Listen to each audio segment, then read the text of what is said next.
tinha mapeado, achamos Chicago, aí a relação com o Ministério Público começa a avançar, quando a gente vai, por causa dos processos contra os torturadores de 2007, que começa com aquela discussão da Comissão de Anistia, a gente vai à Unicamp buscar as informações do Brasil Nunca Mais em papel. E ali a gente começa a avaliar com o Dr. Marlon que muita... Marlon Saif. O Marlon Weister. E ali existiam muitas lacunas.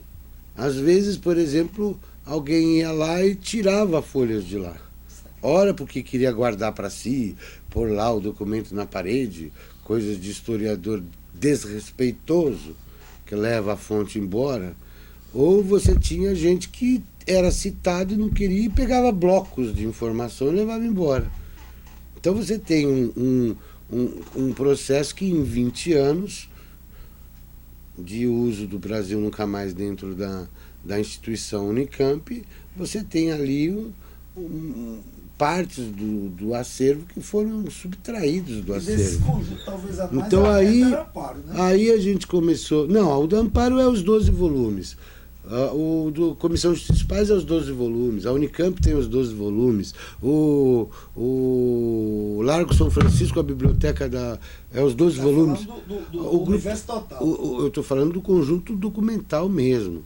Então, por exemplo, os 12 volumes usados pelo Armazém Memória para gerar a matriz que está disponível na internet foi o material do Largo São Francisco, acrescido das folhas que estavam faltando, porque tinham folhas arrancadas no Largo São Francisco. Alguém era citado, ia lá e arrancava a página. Então nós olhamos página por página, identificamos as folhas faltando, o Grupo Tortura Nunca Mais do Rio mandou as cópias das páginas que estão faltando, e ali tem então uma reconstituição digital de uma coleção completa dos 12 volumes. Por que foi pego do Largo São Francisco do Tortura Nunca Mais? Porque a Unicamp estava de má vontade de ceder cópia para digitalização nesse momento. Tudo bem, não é a única. Meio reserva de mercado também, né? Tem os problemas que a universidade tem para garantir as coisas que eles fazem, né? É o maior acervo que é consultado, de repente você põe tudo na internet, assim, você pode perder recurso, você pode perder visita, você pode desestruturar alguma coisa. É um pensamento um pouco pequeno, mas vai saber, né? Então você tem uma situação que quando o Marlon a gente constitui a equipe que vai buscar informação na Unicamp e constata os buracos, as lacunas no arquivo. Na volta da Unicamp para São Paulo, a gente começa a discutir, tá vendo? A gente precisa buscar o material. Isso já que ano? Isso já é os processos, 2009, né? Por aí. Aí o doutor... Aí começa o processo do Brasil Nunca Mais, o BNM digital. Então vira um projeto, a gente rascou um projeto. Como é que o contato entendeu? com o Chuck? O Chuck está nesse bolo, já correspondência. E super aberto. Mas quando o Chuck vem, conta as coisas, tudo, e aí quando ele fala que o negócio está em Chicago, aí tem um momento com o Jaime Antunes que é muito bom, né? Porque aí eu pego um e-mail e mando um e-mail para Chicago, né? Para o coordenador do LAMP. I don't speak English, please translate. E aí escrevo em português o que eu precisava. E termina com puede ser em espanhol. Aí o homem, eu desacreditei que vinha a resposta, né? Um mês e nada, acho que um mês e meio, chega um e-mail da LAMP, dizendo I don't speak Portuguese, translate to. E veio a resposta em inglês, né? Aí eu falei, opa, chegou, vamos conversar. Levo isso para o Jaime, falo, Jaime, não leio picas de inglês, para mim inglês é uma coisa que eu não compreendo, tenho bloqueios ideológicos de ler inglês. Aí o Jaime faz a leitura na minha frente ali do que é a carta, e a partir daquilo vai para o Marlon, começa as relações e há o repatriamento dos 543 rolos. Mas vem um material que estava lá ou vem cópia? Não, eles fazem uma cópia em microfilme. E um backup? É um backup, eles ficam com o original, fazem um backup, enviam ao Brasil, doam esse backup ao Ministério Público Federal.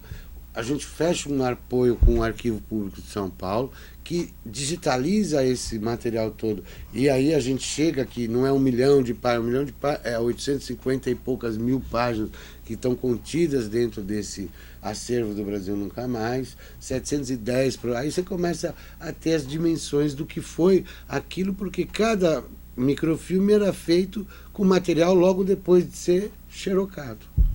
Xerocava, passava para processo de microfilmagem, depois ia para estudo, ou o hiato era muito pequeno, então a chance de perder página era pequena ali, naquele momento. Como é que foi a questão da formação da equipe para montar o BNM Digital? O Brasil Nunca Mais teve uma coordenação minha e do Marlon, principalmente, depois a executiva, né? Teve a participação do Lauro Dávila, do Arquivo Público de São Paulo, né, da Daniela Grebe, do Instituto Políticos Relacionais, teve do Anivaldo Padilha, pelo Conselho Mundial de Igrejas, e vários outros que participaram do processo. E aí é tocar projeto, né? Você contrata as pessoas, as equipes. Nesse processo a Unicamp entrou. Quando em 2011, a gente, no momento do lançamento, vamos fazer, ela não estava dentro, ela entrou depois. E entrou depois e isso tudo é um crescimento de todo mundo. É evidente, a Unicamp quer entrar, que bom. Não estou falando mal da Unicamp, é um processo que precisa ser colocado para as pessoas refletirem sobre isso. Porque, num primeiro momento, há essa coisa do... Opa, esse arquivo é o nosso, é o principal arquivo do... É a joia da coroa. É da joia da coroa de Edgar Allan Poe. E continua sendo. Não tem problema, só que você tem que trazer essas coisas para o século XXI, para a tecnologia que está colocada, e não tem como. O mundo, ele torna coisas obsoletas e você se não acompanha nesse universo... É o motorista de táxi que é da porrada do Uber. Pois é, a mesma analogia é isso, e não tem condições, está aí. Você pode discutir o que quiser, você pode discutir que há uma desregulamentação do trabalho da pessoa, mas também no trabalho do taxista, usando a sua analogia, que ele é um cara que não tem o carro próprio, que ele trabalha com frota, e na praça perto de casa está cheio de motorista de táxi que tira uma soneca dentro do carro e trabalha 18 horas por dia. Isso não é escravidão tal qual... Estão falando do Uber, a precarização, tudo tem vários pontos de vista. O que não dá é para ter essa postura que é troglodita de dizer, não, Uber não pode, eu vou lá e espanco, quebro o carro, faço isso. Porque há uma evolução da sociedade com as tecnologias que ela está criando. Não pode ser iludido. E as tecnologias para arquivo pressupõem que os arquivos estejam abertos na internet, abertos à consulta. Ele não é mais seu, ele é de quem acessar. Porque antigamente o que muda isso? O cara tinha o documento e fazia até hoje pesquisadores localizam documentos e guardam, sentam em cima, porque eles querem escrever o livro deles. E às vezes alguém está com uma urgência que aquele documento pode auxiliar num processo, por exemplo, um processo de demarcação de terra indígena, e a pessoa está esperando o melhor momento para ele ter o puff, o meu livro, a minha tese, o meu negócio com esse documento. E, no entanto, se esse documento estiver online, essa pessoa pode fazer a tese dele, pode escrever o livro dele, e o outro pode usar para aquilo que ele precisa. Porque além disso tem o lance do fetiche. Né? Não, tem um monte de problema. Não vamos enveredar por aí que a gente vai criar muita inimizade, certo? Mas é um problema que está colocado. Quer dizer, o BNM Digital, ele traz uma reflexão que ela é muito verdadeira, que o arquivo, ele é de quem acessa, ele não é de quem o guarda. Agora, também, a partir do momento que ele é digital. O BNM, entendeu? O BNM Digital também teve um lance, você teve que discutir muito com o pessoal do Arquivo Nacional, porque o padrão deles era TIFF. Não, aí como é que entrou a discussão o Arquivo Nacional, ele entra de outro jeito no Brasil Nunca Mais Digital. Ele não é, ele entra Mas como é que entra a tecnologia do Doc Pro aí? A tecnologia do Doc Pro vem do trabalho do Armazém Memória. O Dr. Marlon... Porque você não, mas é isso. Não, mas indexa, né? Mas o Dr. Marlon, no Ministério Público Federal, ele já usava o Doc Pro a partir do momento que eu sempre subi coisa do... O BNM Digital vem quando a gente já tem um bocado de coisa no Centro de Referência Virtual Brasil Nunca Mais do Armazém Memória. O BNM, os 12 volumes. Né? Os 12 volumes e outro montão de documentos. Então, esse processo já era um processo de interação da tecnologia com o uso na construção de processos contra torturadores. O que a gente faz é dizer, não, então em vez de entrar dentro do Armazém Memória, nós vamos criar uma plataforma, porque isso tem vida própria, isso não é meu, não é do Armazém Memória. Por isso que ele é o BNM Digital. Ele é de quem acessar o BNM Digital. Você entrar lá, vai ter um lugar que vai dizer, ó, tudo bem, eu coordenei aquilo, Marlon coordenou aquilo, mas não é nosso. O Armazém tem o logo lá, mas não é do Armazém. Tem 30 instituições que tem o logo lá, depois que o processo foi andando. Isso é de quem acessa. Isso é o que o Dom Paulo falou. A gente faz isso para que as pessoas acessem, para que nunca mais aconteça.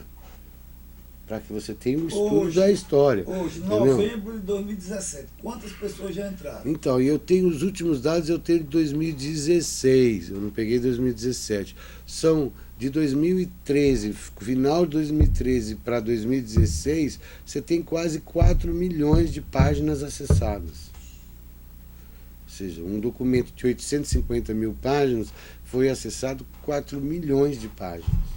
Né? E continua sendo acessado. Então, quer dizer, isso vem mostrar que a Unicamp deu um passo à frente. Ela fala, não, a gente quer participar do processo. Legal, então nós precisamos estruturar a auditoria do processo. Nós precisamos construir uma equipe para checar 850 mil páginas e ver quais páginas estão faltando, quais páginas estão ilegíveis, quais páginas estão duplicadas, quais páginas elas estão com algum tipo de problema que torna ilegível o acesso. Isso foi tudo mapeado com os recursos que a Unicamp e a participação da Unicamp no processo. Entende? Eu acho que a autocrítica da Unicamp de ter ficado fora do lançamento foi superada quando ela avalia e fala, não, acho que nosso papel não é esse mesmo, vamos embora. E aí há um avanço, uma visão de arquivo que está colocado. Né?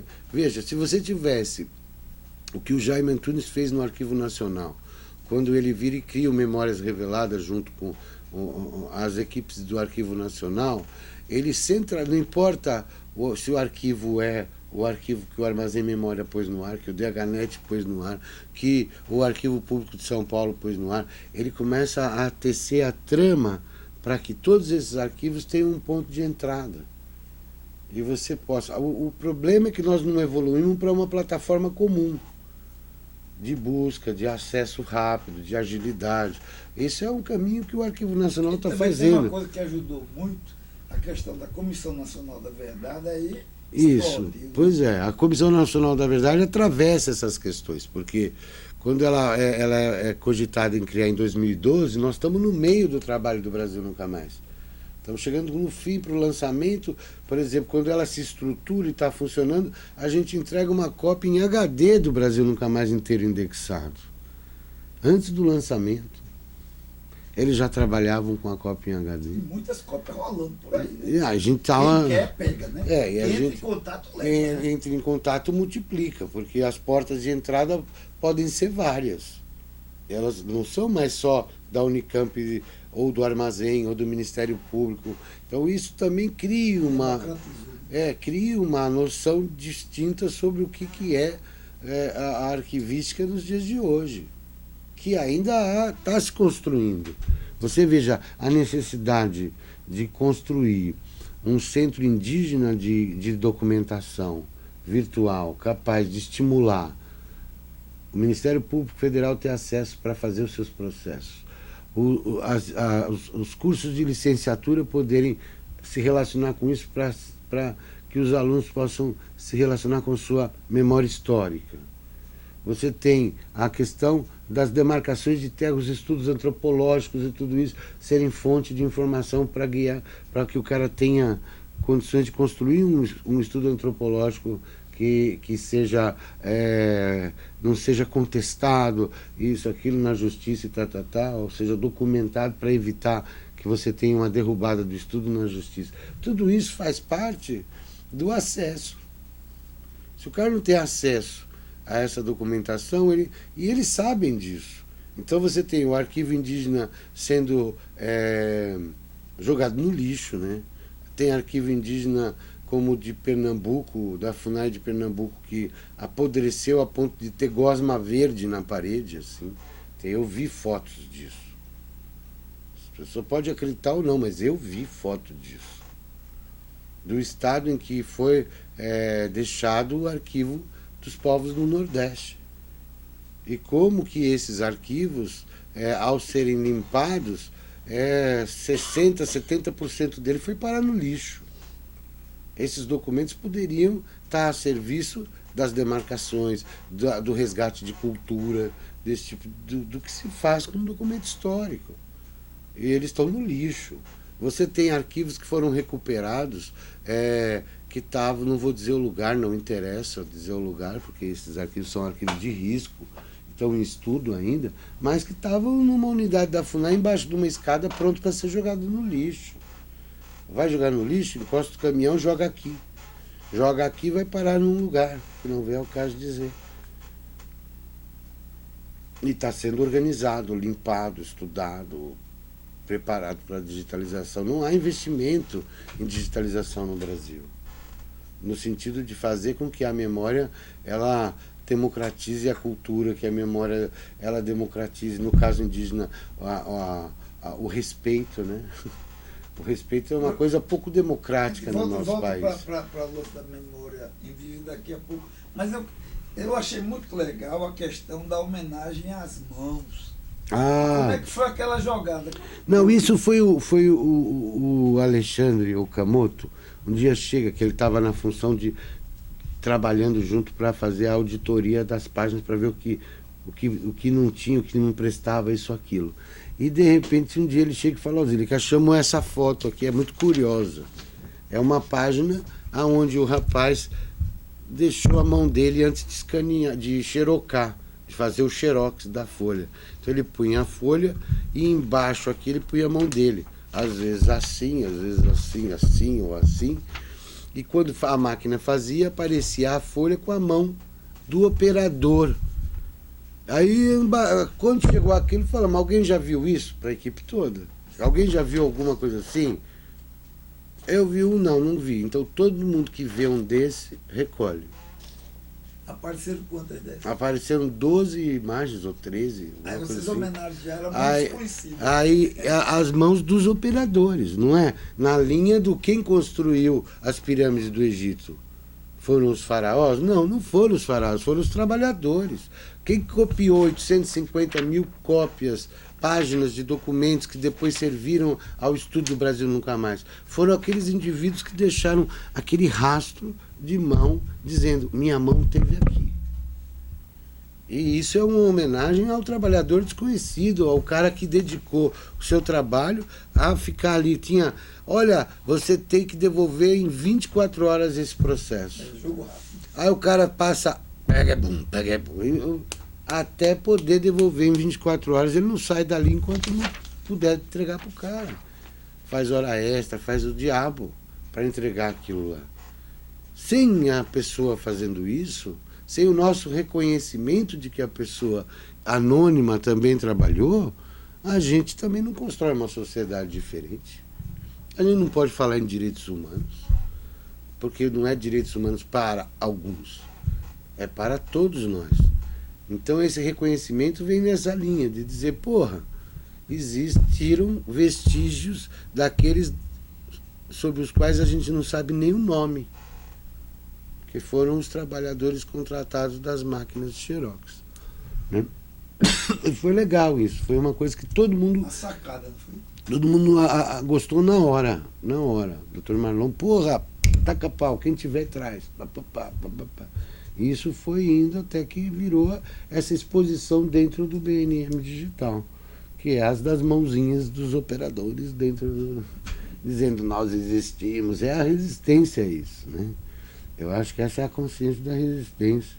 Os trabalhadores são quem constrói as coisas que estão hoje a serviço de todo mundo. Então, quer dizer, o Armazém Memória, a ideia do Armazém começa com o Brasil Nunca Mais, evolui para a repatriação, vira o BNM Digital, que é filho que vai para o mundo. Vai para o mundo. Aí aparece a comissão... Não, aí o Brasil Nunca Mais está feito. O segundo passo para mim, o Armazém Memória não para de mexer com isso. Aí eu me boto o foco em cima do arquivo da Comissão de Anistia.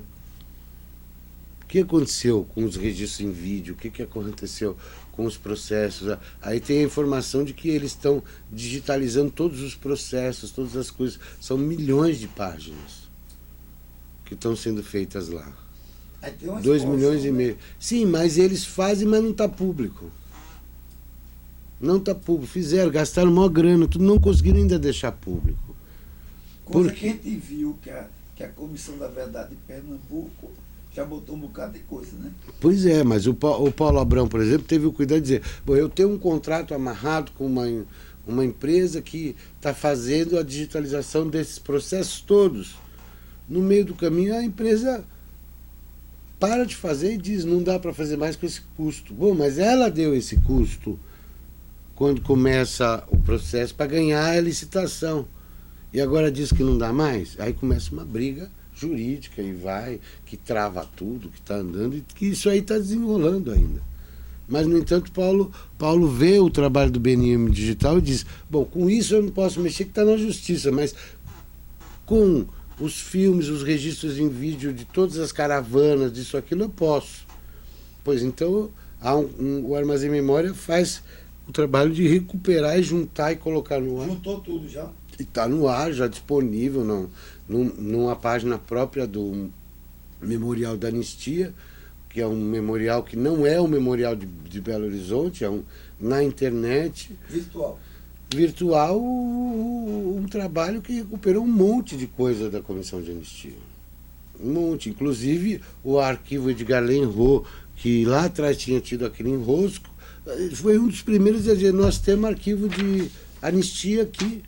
E mandou para a gente a cópia do material da anistia, que foi indexado, que entrou no BNM, entrou no material que está colocado, entendeu? No BNM do Armazém Memória, né? E entrou no material da anistia. Então, quer dizer, há uma evolução dentro do conceito de que o acesso é prioridade e o acesso é em rede. Não tem mais essa de que o arquivo está na Universidade Federal da Paraíba. Nós temos que viabilizar que, estando na Paraíba, ele esteja na rede para o Rio Grande do Norte, para a Bahia, para Pernambuco, para todos os entes de universidades do Nordeste. Muita coisa, né? Falta, mas eu acho que isso é o descaso com a memória, é a luta que a gente faz, porque memória é luta de classe. Tal qual é luta de classe, o salário, tal qual a organização sindical, né? Tanto a memória quanto o esquecimento são dois lados de uma mesma moeda de luta de classe. Né? E eu acho que isso tem que ficar claro para...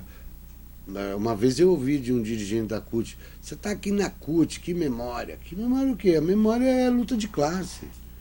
Se você não formar um dirigente da CUT, não passar o acúmulo que ele teve e organizar a sua memória para que o novo possa beber disso, discutir com ele e continuar a luta e avançar, como está um trava nisso daqui, você tem aquele dirigente novo que entra e acha que o mundo começou quando ele entrou. E aí não sabe a dificuldade que é criar uma central única de trabalhadores. Você teve uma com os anarquistas, depois você teve uma tentativa 50 anos depois, no período do Jango, antes de cair, pouco tempo antes de cair, depois você tem 30 anos depois, outra com a CUT. E agora nós temos 30 centrais sindicais. É compartilhado, cada um quer a sua. Né? Porque é uma mentalidade que não trabalha a memória. A dificuldade que é construir uma ferramenta de luta unitária dos trabalhadores.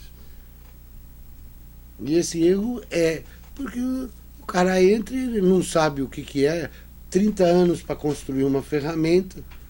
A dificuldade de tudo isso é chutar o pé na bunda disso, falar, nós montamos a nossa, é 1 minuto. Anos 90, um dirigente graduado, partidário e da CUT, um trabalhador levou porrada e disse, vai lá para os direitos humanos, como não fosse um problema dele. É direitos humanos. A segmentação é um problema que atua contra o fortalecimento da nossa luta no embate da luta de classe. E a falta de visão sobre o papel da memória dentro de tudo isso é estarrecedor. Aí quando você vai avançar, por exemplo, se você vira para a pessoa e fala, o que nós precisamos é que esteja colocado na internet, para o bem e para o mal,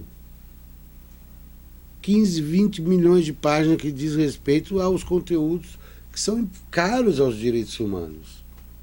Para o bem e para o mal.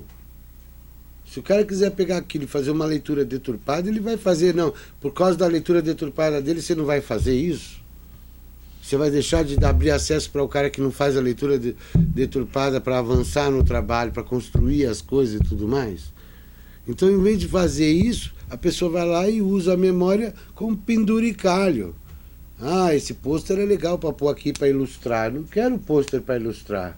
O pôster que tem aqui, que você sabe o nome daquela mulher, como ela chama aquela mulher, que você falou aqui, ó.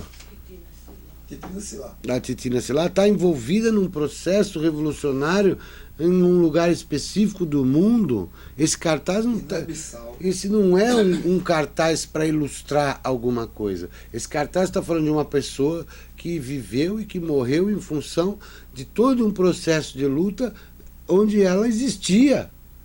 Aí a pessoa vem e acha que isso é uma bela foto para pôr num texto do movimento negro. Sem dizer para as pessoas que isso não é uma foto do movimento negro do Brasil. Isso é uma foto de Guiné-Bissau, deixa peito. Como você vai construir alguma coisa assim, usando a memória como penduricalho? Como coisa que é ligada à ilustração, como a coisinha para enfeite. Com essa visão nós estamos dando no que nós estamos dando hoje. As pessoas não valorizarem todo o esforço do trabalho do que 13 anos do Partido dos Trabalhadores no governo, com tudo que se tem a criticar. Todo mundo sabe que a postura crítica que a gente teve com relação ao governo do Lula e da Dilma com relação específica à questão indígena, brigamos, chutamos, falamos, escrevemos, mas não reconhecer essas coisas é parte desse trabalho de falta de educação em direitos humanos, de falta de compreensão de que a memória histórica tem um papel de sedimentação de um conhecimento na sociedade, capaz de criar alicerces para outra coisa que possa vir. Não se faz esse trabalho, aí agora tu vai querer que o cara entre na universidade por todas essas coisas que foram criadas, e ele vira e fala, bate panela, faz o que for. Porque não teve um olhar sobre isso. Não chegou a dizer, olha, tá vendo? No período do Fernando Henrique, a universidade era isso. Quando ele fala, nós criamos em 13 anos mais universidade do que em 500 anos de história do Brasil, é verdade. Quais são os elementos de memória que você vai resgatar para que a pessoa compreenda de fato isso que ele está dizendo? Que filme você vai buscar dentro do período do Fernando Henrique para mostrar o sucateamento da universidade? De modo que o cara vê uma coisa dessa, vê o que está acontecendo aqui, começa a ter uma consciência crítica do que está acontecendo. A memória é para desenvolver a consciência crítica para tomar uma decisão hoje. Eu bato ou não bato panela porque estão dizendo que o Lula roubou. Mas veja só. Eu não bato panela porque o Lula roubou. Eu lamento que tenha gente do PT envolvida, que acho que tem que ser responsabilizada, mas efetivamente o país avançou muito dentro desse processo que está colocado em várias áreas. E agora está retrocedendo para além daquilo que ele avançou, assim, um século. Nós estamos voltando para antes do Getúlio, em muitos casos. Nós estamos voltando para o tempo da colônia, em outros casos. Mas Né? a gente teve agora o nosso encontro aqui no Nordeste, você veio aqui para Natal. Aí, 2 momentos lá. Do Brasil nunca mais. Do Brasil nunca mais. Peraí, eu preciso ir no banheiro. Né? Dá um pau. É o fechamento. Tá. Carlos, você quer que eu chame o Uber agora ou vai ficar até o fim?